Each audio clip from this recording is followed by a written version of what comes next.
Alrighty. Hello, everyone, and welcome back. And today we have the beautiful, incomparable Elizabeth with us for part two. Thank Yay! you. Welcome Thank Thank you. you back. again for Thank being you. here. We're so grateful to have you. Ah, um, so we were talking a little bit before we actually got on here and got going. And let's do that real quick. Let's remind some people who didn't get a chance to look at last week's episode. Let's remind them a little bit about what we talked about. Does anybody remember? Because I still have a few on my notes. So, number one, we talked about the galactic astrology that you're interested in. Anything that we didn't cover with that you want to add? Well, like I'm still studying the astrology part, but it's the Galactic Akashic Records, like very much like Debbie Solaris does. Yeah. Okay. Alrighty. Yeah, perfect. And we're going to come back to that Akashic Records thing in a minute. Mm, And I know we also talked about the divine human blueprint. mm, Yeah, yeah. yeah. And then we started talking about all the different beings you've seen. And then here's actually, I'm just going to jump right on in there because when we left off, if my memory serves me correctly, because I have a little note Mm, here. But when we left off last time, you were talking about choosing your highest timeline.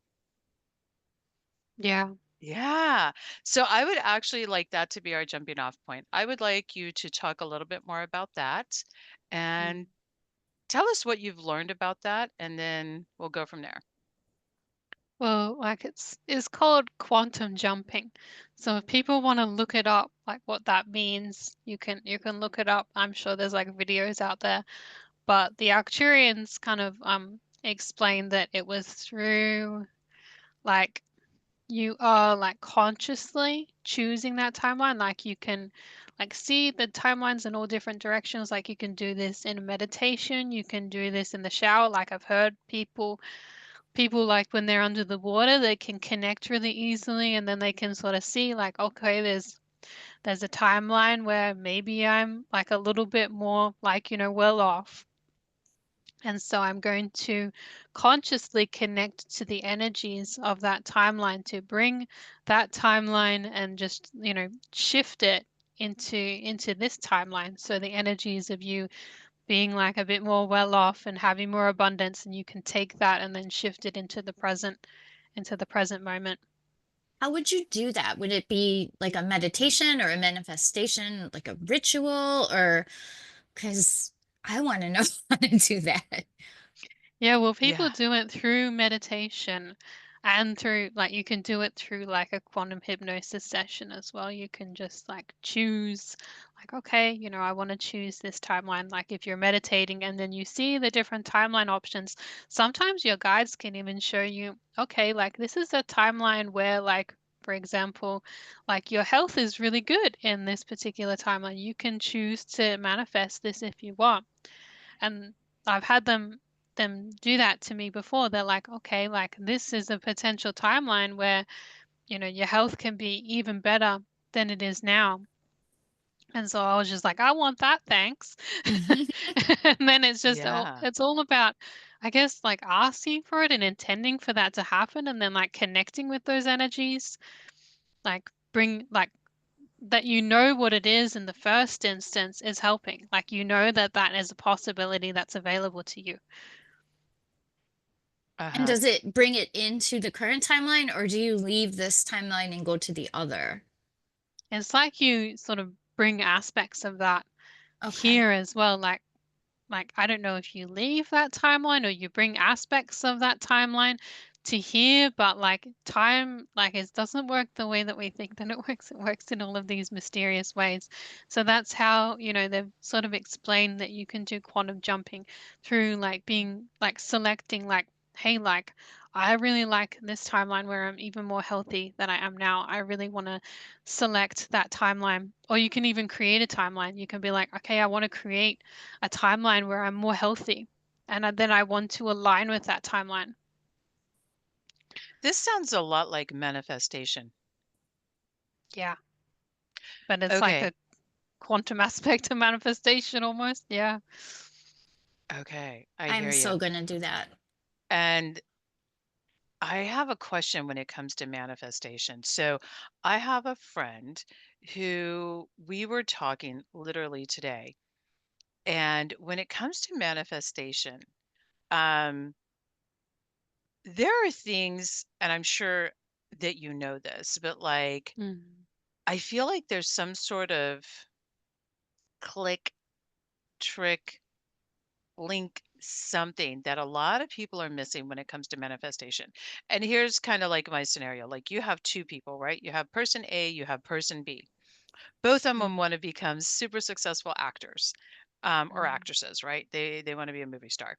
And they're both doing the same thing. Maybe they are both servers, so they have similar backgrounds, whatever. How does that one person actually make it happen and the other person, they consistently struggle and they don't get Mm. to where they're trying to go? What is the difference as you see it? Well, it can be like a whole heap of things. Like for some people, like they want things that aren't like necessarily always in their soul plan as well.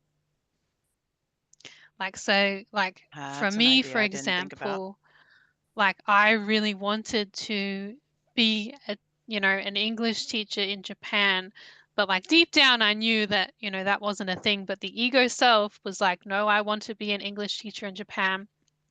And I was pushing for it. I was pushing for it really, really hard, but that wasn't my path. That wasn't what I was here to do. Mm. That makes a lot of sense. Mm, It really does. I mean, it can show how, even if you're trying and you're manifesting and you're working, if it's not meant for you, it's not going to come to you. no, it's not going to work. No.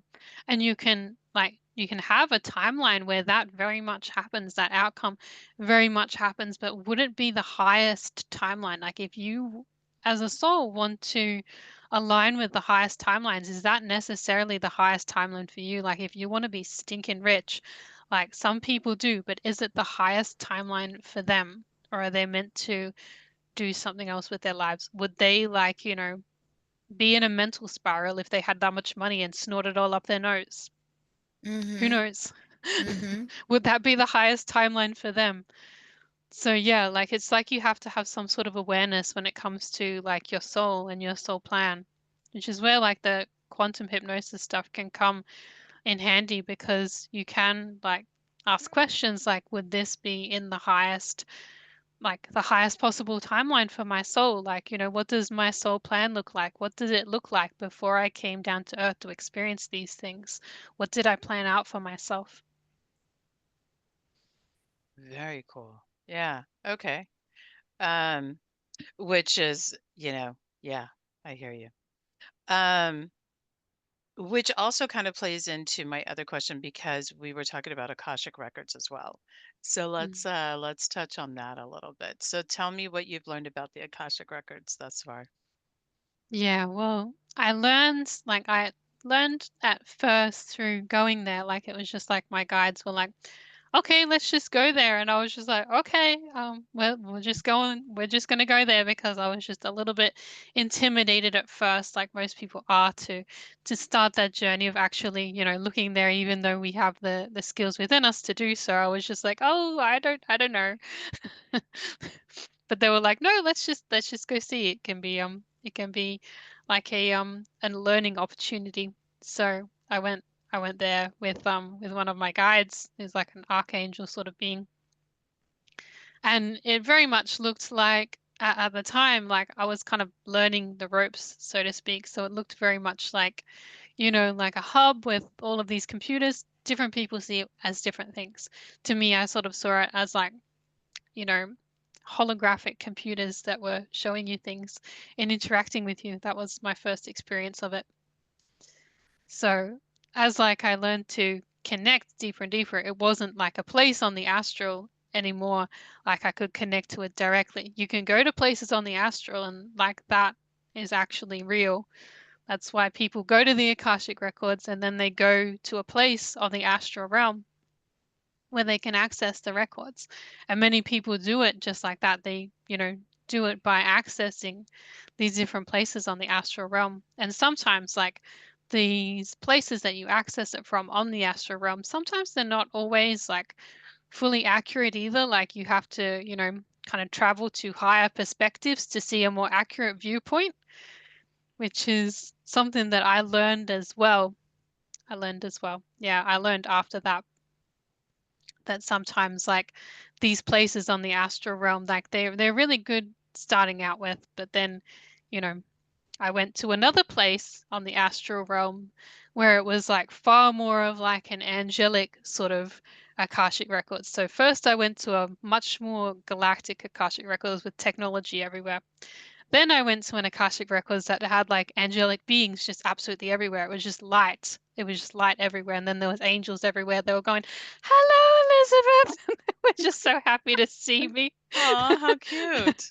They That's were really, really amazing. happy to see me there. So I was really, yeah. And then like I accessed the records from that much higher place. And then I was like, okay, this feels a little bit different from this higher perspective with all of these angelic beings. This kind of feels like a bit different. And like I felt like I got like a more accurate perspective when I was able to do it from that place on the astral realm anyway.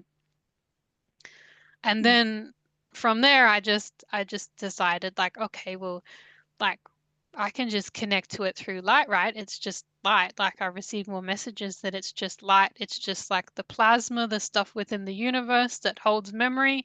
And that's basically what it is. You can go to a place on the astral realm where you can read that plasma and energy, or you can just connect to it directly. And that's what I do now. So you can go to a place, but you can just connect to it directly as well. But yeah, for me, it was like a process.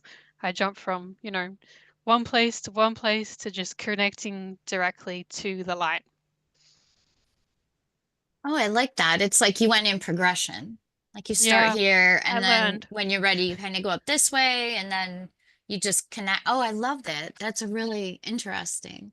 And you can get there again. It's by meditating, it's by working with your guides and Yeah, manifesting that journey. yeah. It's just through working with, like, I worked with my guides at first, just to learn the ropes of, what that was like. Hmm. And I didn't see it much as a book thing. So some people may start at the earth level and then like that's I guess that's what's in the book, the Linda Howe Akashic Records book and whatnot. I've Hmm. got it in my bookshelf, but that's generally how you do it. You do like a prayer and then you go to this place that's got books and then you pull it out. And apparently the earth one looks like all books and whatnot. I just jumped straight to the galactic ones because I haven't had like any human earth lives, which I found out. This is your first human life? Yeah. Oh, well, that Really? explains how you're so connected. Uh-huh. Yeah. Yeah. Oh. Well, Well, welcome. that explains so much right there. If this Yeah. is your first human life. Yeah. There's people like me out there who they're Yeah. just the Yeah, I first think you're time in a just my first human though. body. Mm. I think you're the first person that I've met, I think. If Mm. I've met And it was some, I don't recall, but yeah, I think so. The first and it person was really that's mentioned that that's what they are. Yeah.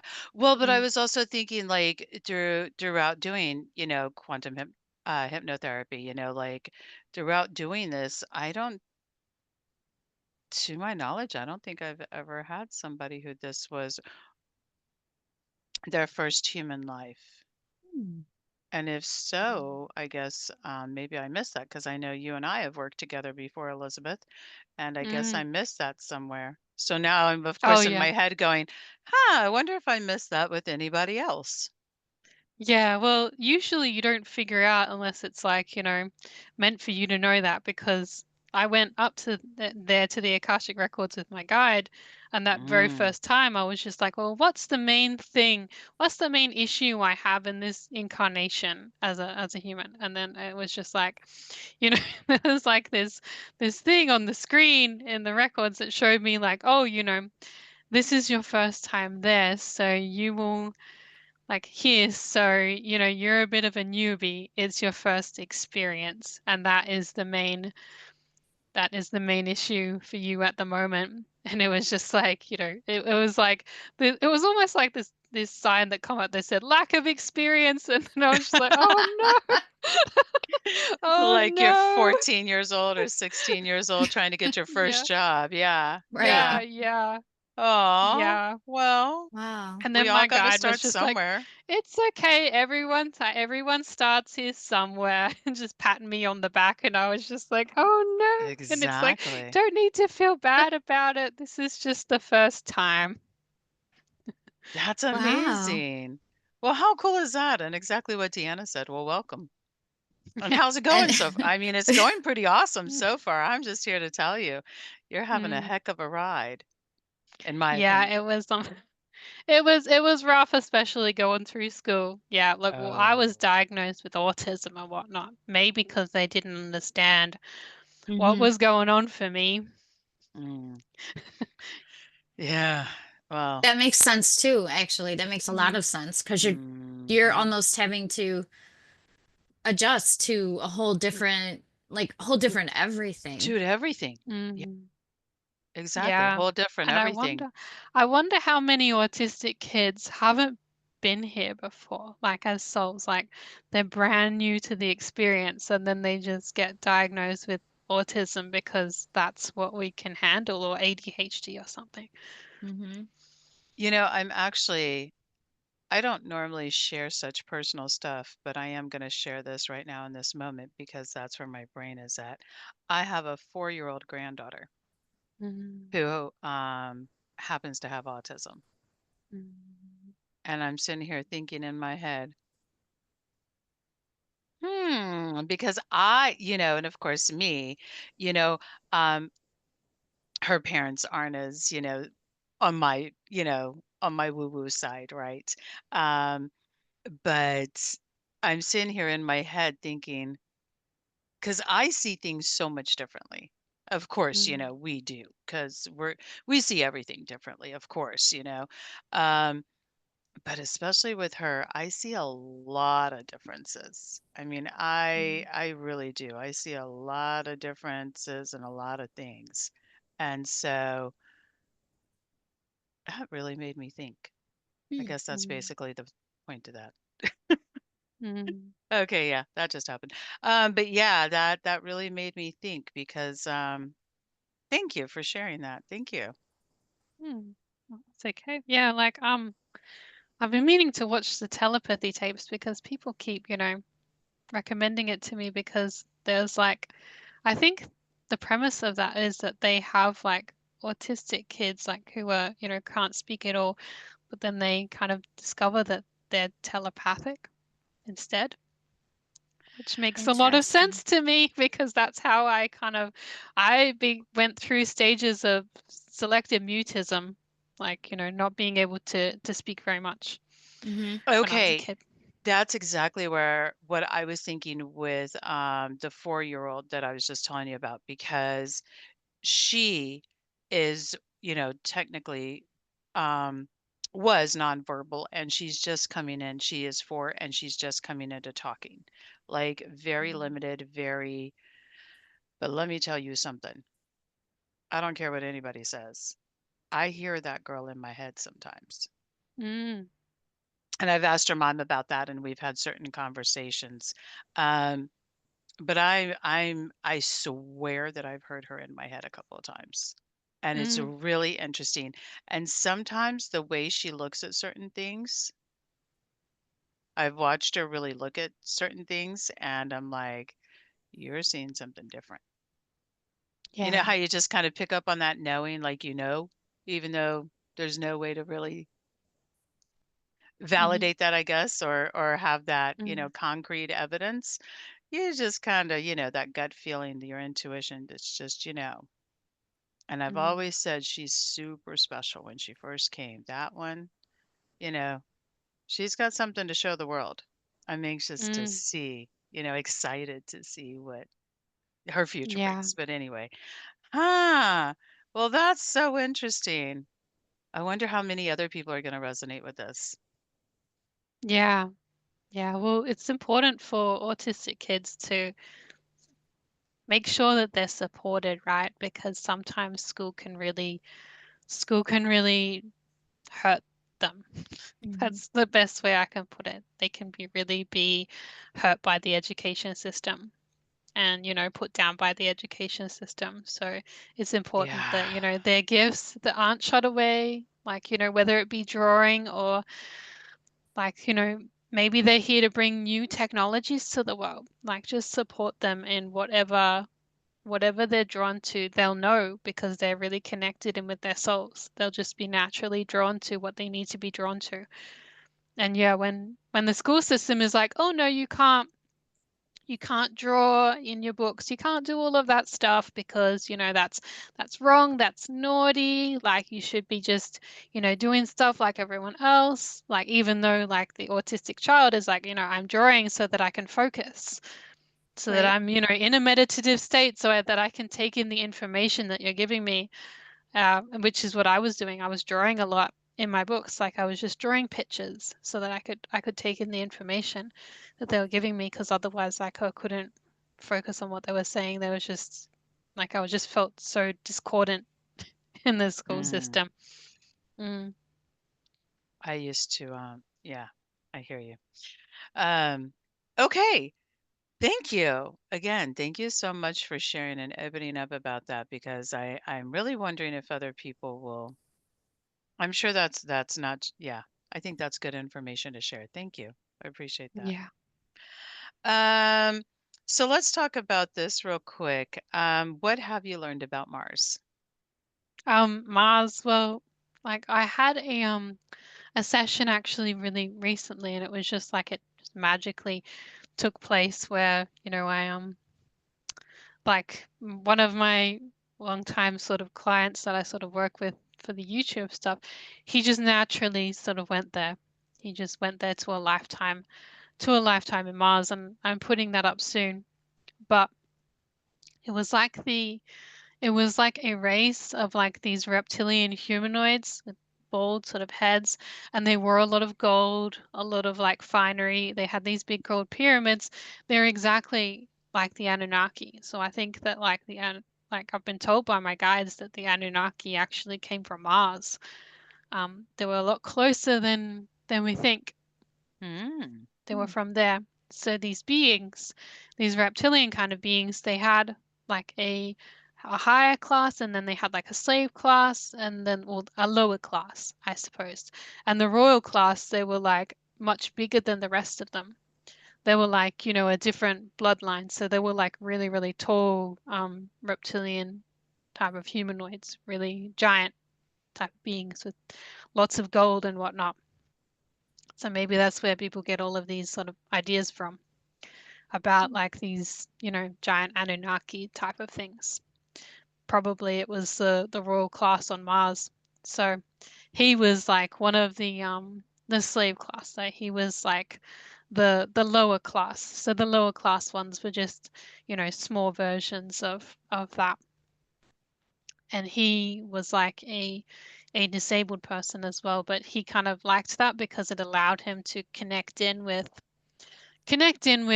stuff that others couldn't connect in with because he had that disability. He could actually connect in better, so he was like telling them like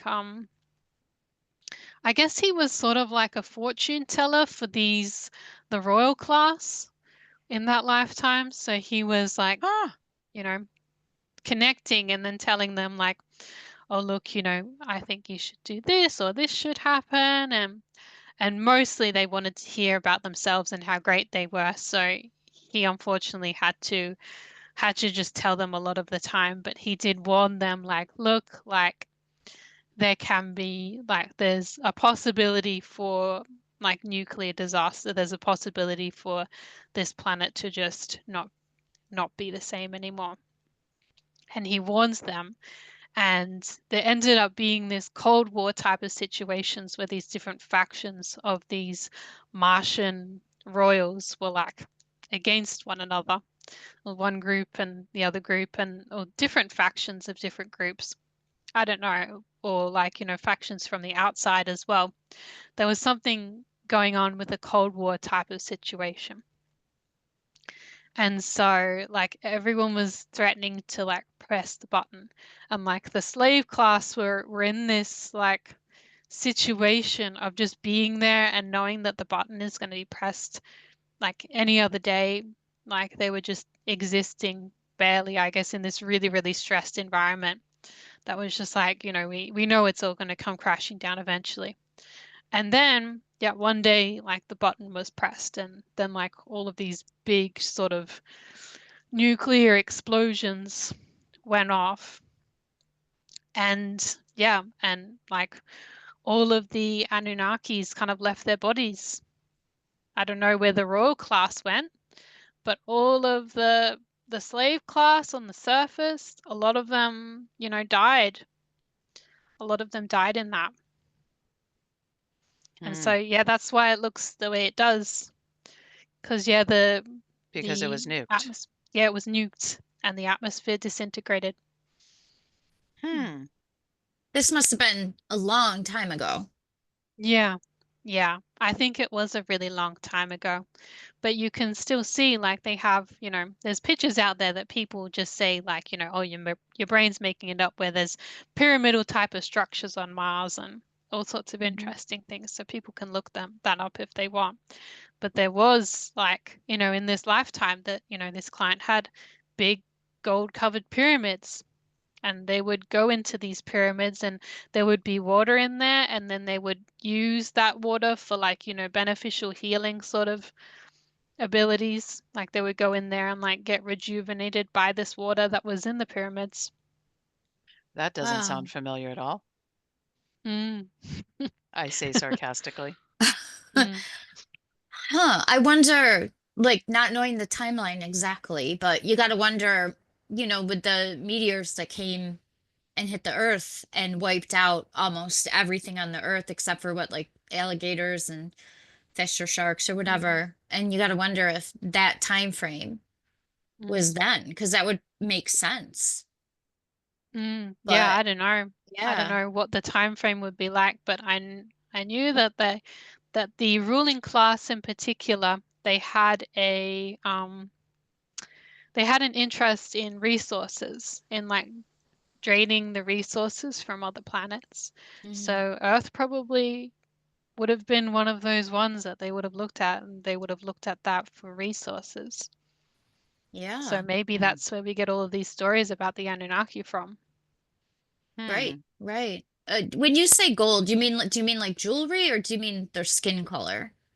Because I'm Um, technically picturing like jewelry and yeah, it's necklaces. jewelry. Jewelry, they Okay. had like big golden hats, like there's some old drawings where they, have these like Sumerian sort of like, sculptures and whatnot, where there's like these little lizard figurines. I don't know if they're Sumerian or another, like they're very, very ancient, but it's like a lizard person with like a big head, but like it looks like it's wearing a hat.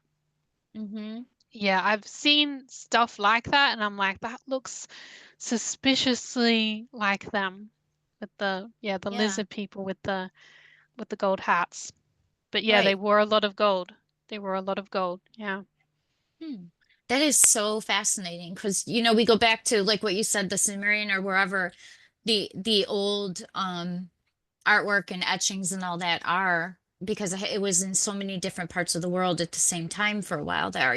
When they were looking Mm, at, I think the Aztec culture had some, and then the Mayans had some, if I'm not mistaken. I could be mistaken, but the way that those kinds of things. And I did watch a show, which I don't know what it was called, but it talked about the giant beings, the large beings that came to all these different parts of the world and did specific things like built these temples or pyramids or cities and just things that people of our average human stature without the technology probably couldn't have done by mm, themselves. So I love putting all this together and hearing about this, the different galactic races or whatever the right term is for that. It's really mm. interesting. Yeah, Yeah. because there was the Anunnaki, like, well, what we call the Anunnaki. They're actually just the Martian Syrian reptilian hybrids. Mm-hmm. That's what they are. But then there was like other types of beings that came to Earth too, like, in all types of, timelines, like, back in the past. There was like Pleiadian beings, there was Arcturian beings that came. Like I've seen all sorts of things in these sessions where it's not just like the what we call Anunnaki, like I guess the Anunnaki could be like a term for all of them, but it's not a really good term for all of them because they're all different species from different places. So maybe there was like some confuse, like I'm pretty sure like, the ancient humans must have got confused, like this one's coming from here, that one's coming from there, like they're all just, coming in these little zoomy things from the sky. We don't know. Well, all of These little zoomy the things. legends of the gods and things had to come from somewhere, right? Mm, And, yeah. then they're all up in the sky. That's where they all, you've got Olympus is in the sky or heaven or wherever else there is, um, mostly.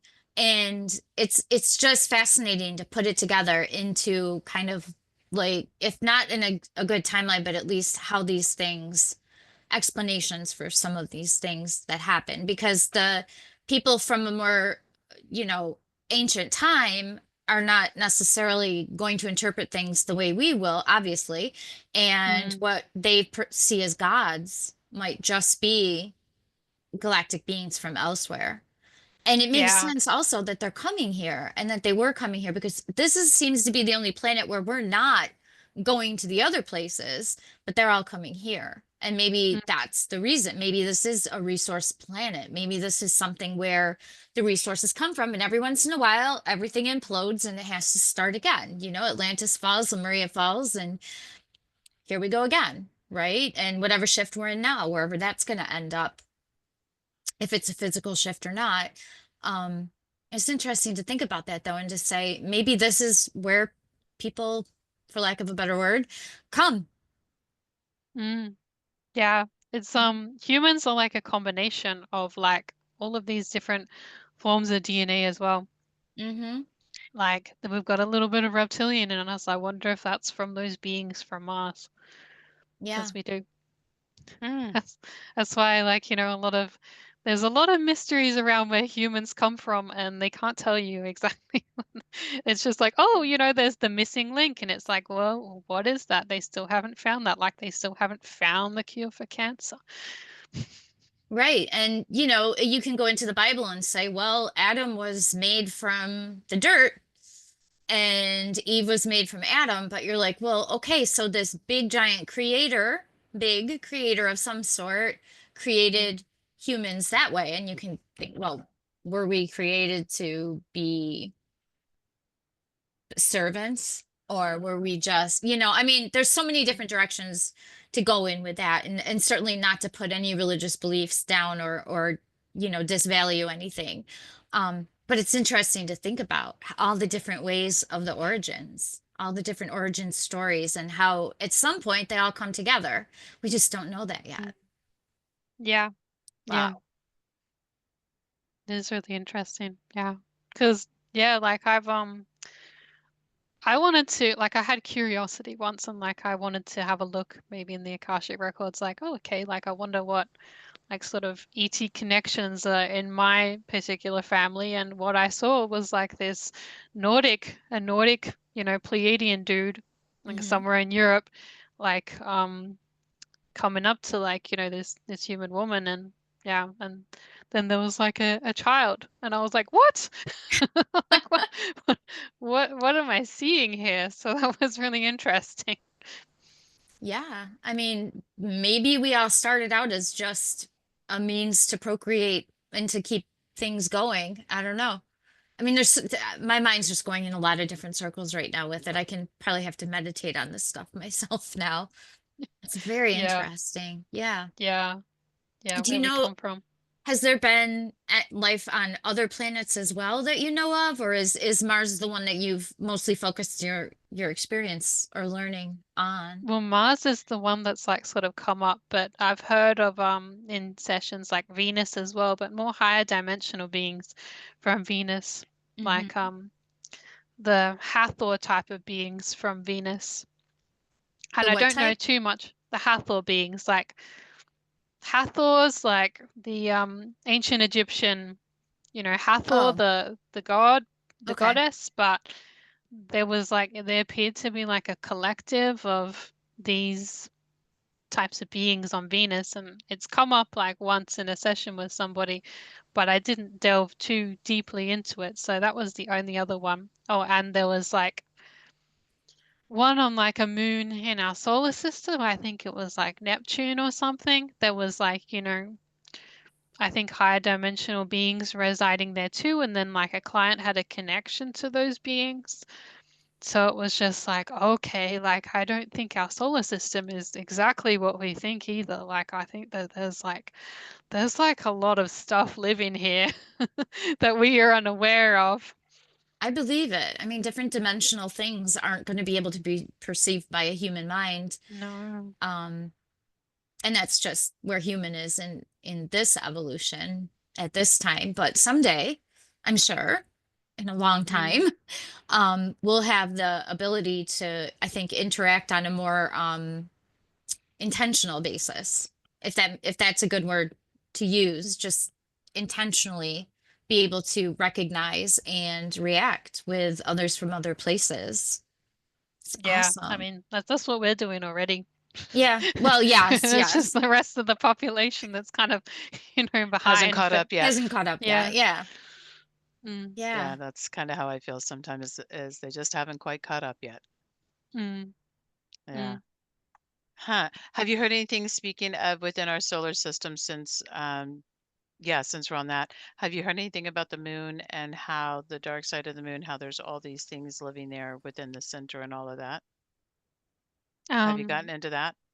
like I did have the very first, okay, so the very first Beyond Quantum Healing session that I did, I did it on like, my mom's um then boyfriend at the time, which was then it was very interesting because he basically went to this lifetime where he was like from Atlantis, and he went to the moon, and he was there like on a moon mission, and then there were like these structures that he was so the Atlantean people had technology to go to the moon, and he was there like because I asked, I was just like, is this in modern times or not? And he's like, no, no, no, this feels very, very, very long ago. And then I was just like, just shivers across my entire body because this was the very first session that I was doing.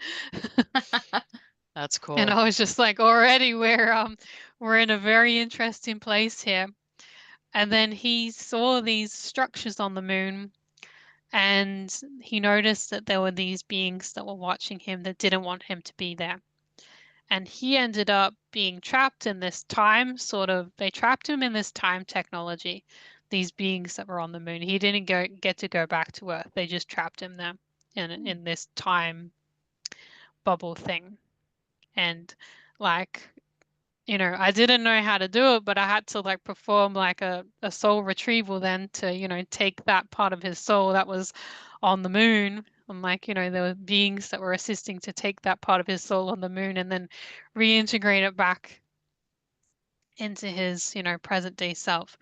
Because yeah, that was a very important thing for him. And that was the very first thing that come up. Wow. That's So cool. yeah, he really Yeah, needed to integrate that. I've heard a few things about people talk about the moon. So yeah, uh, I find that really fascinating Mm. personally. All righty. So far, just out of curiosity, just because I'm this type of person. So far, what is like your favorite galaxy or being or what have you to work with? Probably just the angelic beings. Mm, They're just always there. Like they just have this really, I guess, a higher dimensional perspective on things. They are the beings that are basically, helping with everything. And like, I'm an angelic soul, so I connect with them. I've learned Hmm. that, I'm from that sort of, yeah, sort that I connect with them really easily. And I've seen them. I've seen them in my bedroom. Like, I don't know why there's like, people that say that angels don't exist. Well, I guess they haven't seen them, but I have seen them. And lots of clients have seen them as well, seen them and felt them during the sessions. They're just always there. They're always there for people. They're always there to help. So I've Mm-hmm. had nothing but like, good stuff, with angelic beings. Like I know that there's fallen angelic beings too. Like I'm not ignorant of that. But like those ones, in my opinion, have just, chosen a different path to the other ones. And the angelic beings actually respect that. They're just like, okay, that's they are there to play a particular role. And that's fine. That's okay. Yep. Yeah. I had an experience where I saw an angel twice actually, and the first one was very kind of what you would expect, right? Mm, Tall, wings, gown, doing this. When I woke up and looked at my son who as a newborn in a crib, and this angel was just standing there, just mm, like a statue, and somehow bigger than the room, but in the room at the same time. It was the most powerful feeling I had of just, okay, we got this. He's going to be good. He's healthy. We're going to do this. And then the other time again was around my son. I have two kids, but this other time was also around my son when he had a seizure when he was like 15 months old, and of course I had no clue what it was, and I'm out of my mind. I call 911 and then I proceed to throw him at them and say, "Here's my baby," and all this. But this woman came up and she's like, "All right, you need to calm down. Come with me." And we kind of walked off to the side and she gave me a hug and she's like, "Everything's going to be okay. They're going to take care of your son. We're going to get him on the ambulance." I'm like, "Okay, okay, good. You're calming me down." And my friend's husband was on that call. And I asked later, I said, "Well, who is that woman? Because I really want to thank her. You guys can see right where this is going." And they're like, "There is no woman. I don't know who you were talking mm, to. There's nobody with that description. There's mm, nobody on there. We didn't see you talking to anyone." And I was like, "Okay, all right, somebody came and helped me, and it didn't have a guide feeling. It didn't have a soul guide or a spirit guide feeling. It had like this insane, comforting feeling. So when you say, working with the angelic realms, those feelings are amazing. When you mm. can interact with them, whether on this level or meditatively. I've made connections with angels before. It's just such a different feeling, and I can agree with you on what it feels like, how it feels like just such Yeah. a good And feeling. it is just next level. They just have like this love and wisdom that is just like very, very profound. And like, I love working with the galactic beings as well, especially the other Arcturians, because they are very close in terms of like, well, their density to angelic beings. Many of them are graduating to become angelic beings, so they work quite closely with each other. Hmm. So that's Hmm. why I like to work with them as well. But yeah, the angelic beings they're just masters at what they do, really. They're old souls that are masters at what they do, and they help out with anything anything that you need, really. And Yeah. they can manifest into a physical form as well if there is a need to, which is Hmm. something that, one of my clients has experienced too. She was at a very bad stage in her life, and then there was an angelic being that actually like manifested physically and then disappeared Hmm.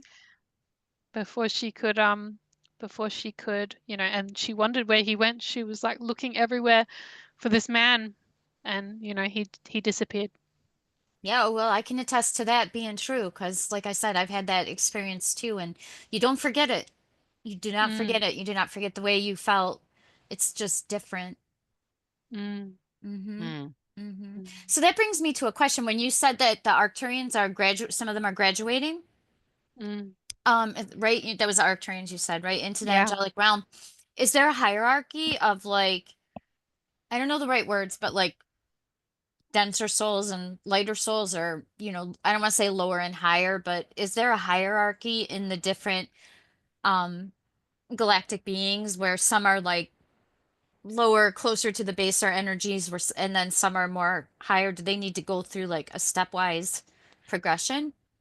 Yeah, yeah. Well, yes and no, because it's like, um, I guess hierarchy is the wrong word because it implies that like one is better than the other, but Yeah. that's not the way that it is at all. It's just like, different levels of evolution. Wisdom. And yeah, the Yeah. angels are like up here, and like, example, like maybe like animal is down here, but the angels, like, the angels, like part of an angel's soul can be a human, it can be an animal, it can be that as well in order to have an experience. So it gets kind of complicated because, you know, there are beginner souls that are new to all of this, and then there are more advanced ones. But like even the more advanced ones, you'll find are having experiences as a human right now. Like there'll be angelic beings that are like, you know, placing them like parts of their soul into human bodies in order to assist the earth right now at the moment. That's what I'm doing. That's what other people are doing. Like I know that Archangel Michael has actually incarnated like on the earth as well. Like all of the archangels, like all of the major ones have incarnated at the moment to anchor in that energy because, incarnated into a human body at that moment. Like it's like you're anchoring that in, like you can do more as a soul. You can help more, you can be more powerful if you just have that anchor point. So that's why a lot of them are doing that. Not taking on full on lives, but just some of their energy or some of their essence into a person or Yeah, it's a, people. That's it's what I like a was going to full-on ask. life. It's a full-on life, but it's like, you know, say Archangel Michael's soul is about like, it's like huge, right?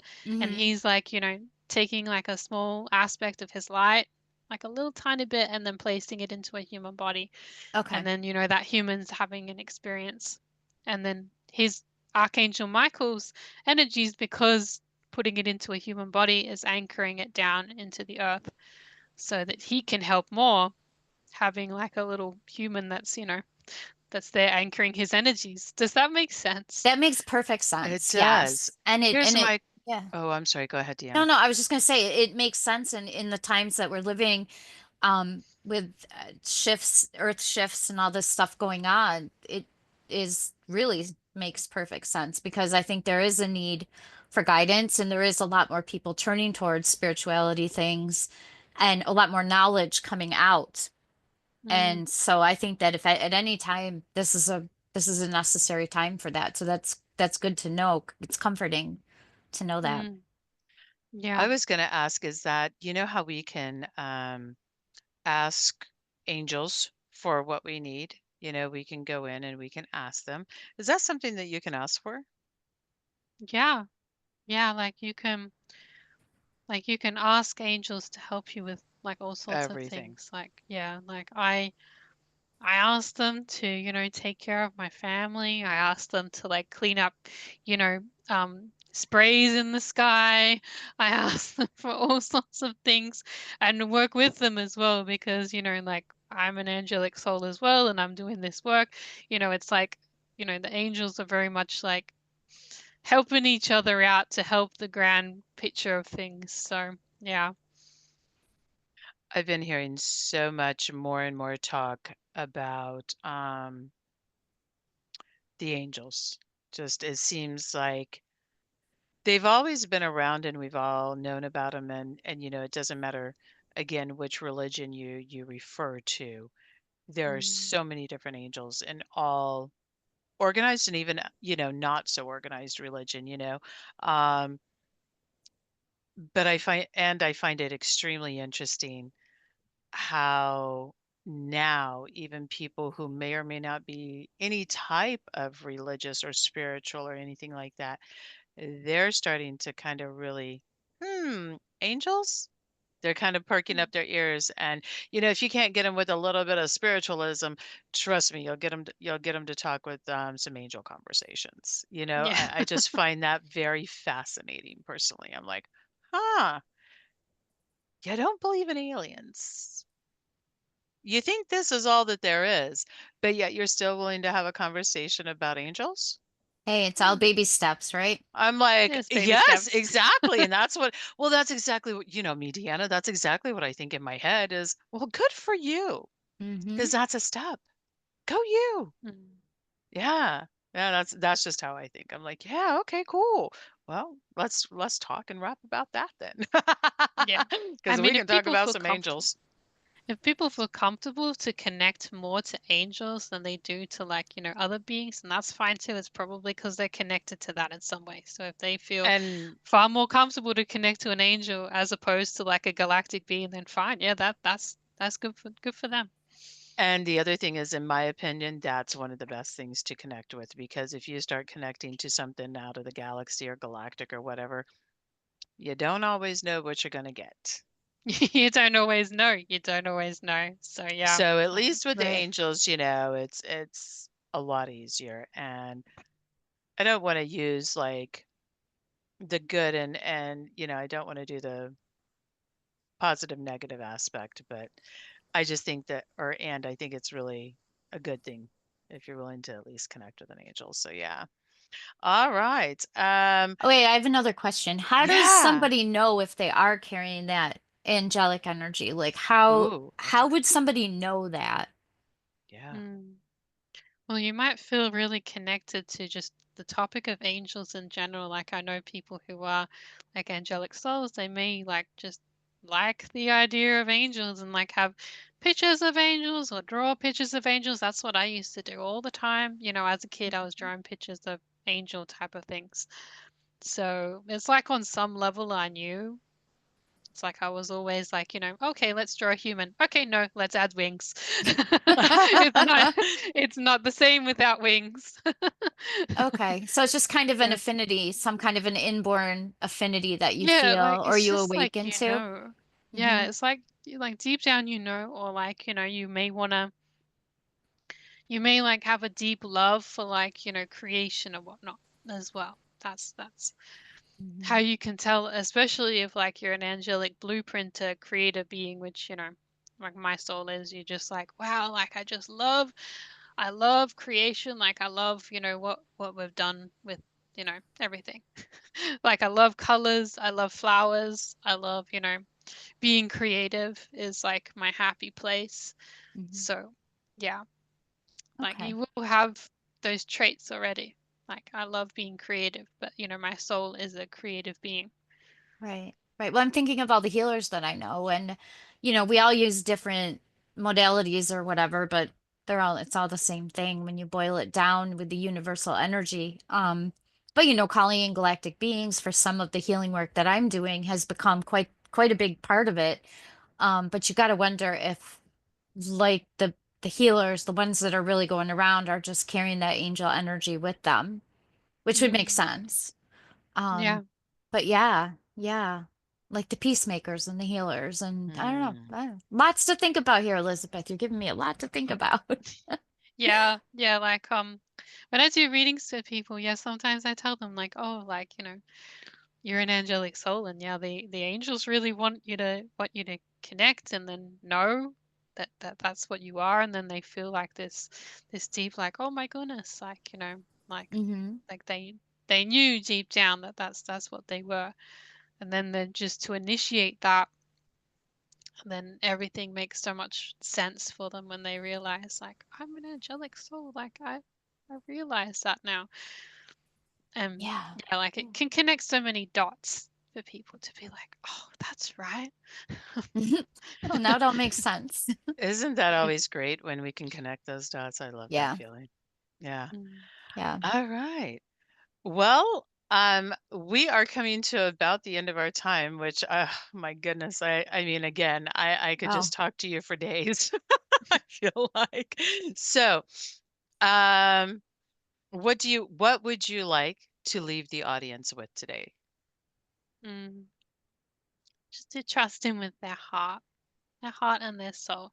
You don't need to like look at, an outside source or a top-down structure and be like, okay, well, this is, I'm going to follow what this person is doing because I don't believe in myself. It's like, no, no, no, you have all of the keys within you. You have everything within you. You don't need to necessarily like go on what somebody else is saying. Because I see that a lot. I see that a lot in the spiritual community. People want to follow, they want to follow things. And it's just like, well, like, and without even like taking that first step of discovering what's within themselves, first of all, before, before that happens. I agree. Wise words, indeed. Yes. I agree. Yes. Elizabeth, thank you so much for being Thank you here for for part coming. 2 with Yes. us. My goodness, Mhm. girl.